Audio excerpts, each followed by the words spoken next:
Et si la sunna n'était pas ce que tu crois? Et si la seule vraie sunna était celle de Dieu et non celle des hommes? Bienvenue dans cette capsule de réflexion où l'on explore la signification réelle du mot sunna à la lumière du Coran uniquement. Le Coran emploie le mot sunna exclusivement en référence à Dieu.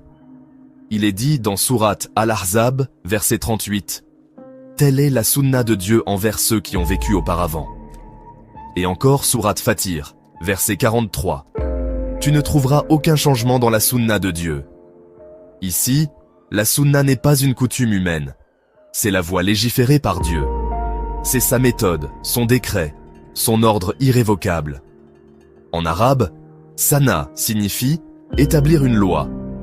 Quand on sanne une règle, elle devient obligatoire, exécutoire. C'est donc la législation divine, et non une parole rapportée. Dieu n'a jamais dit « Vous avez dans le messager une sunna exemplaire », mais dans sourate Al-Ahzab, verset 21, « Vous avez dans le messager un modèle exemplaire, uswa hasana », car le prophète n'est pas source de législation, mais modèle dans l'application de la sunna de Dieu. C'est Dieu qui légifère. Le prophète applique. C'est là toute la différence. Mais qu'en est-il des paroles du prophète? Les seules paroles religieuses qu'il a prononcées sont celles que Dieu lui a ordonné de dire.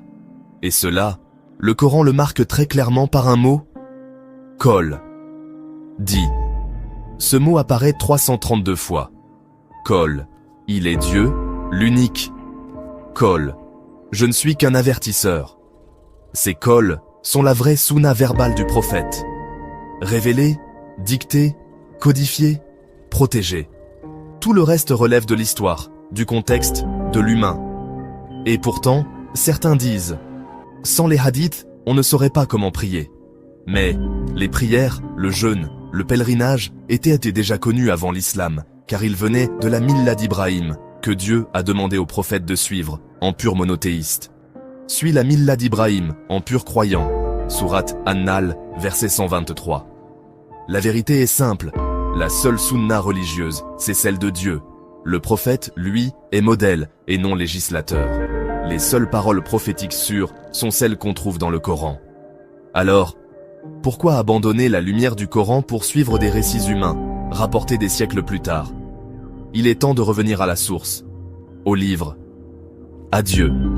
Je suis Issam. Sur ma chaîne, le Coran seul, Al-Quran Wakafa, je médite le Coran autrement.